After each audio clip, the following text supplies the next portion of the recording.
அன்பார்ந்த கடகராசி அன்பர்களே, அற்புதமான கால நேரம்.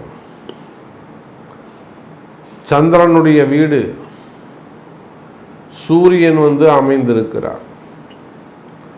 தனாதிபதி எப்பொழுதுமே கடக லக்னத்தில் பிறந்தவர்கள் எப்படியாவது பொழைச்சுப்பாங்க. அதுவும் குறிப்பாக ஆவணி மாதம் பிறக்கக்கூடியவர்கள் கடக லக்னமாக இருந்து ஆவணி மாதம் பிறப்பார்களே ஆனால், ஏன்னா சூரியன் 2வது இடத்துல இருப்பார். இல்லை ஆடி மாதம் பிறந்தாலும் கடக ராசி கடக லக்னத்துக்கு ராசியிலேயே சூரியன் இருப்பார்.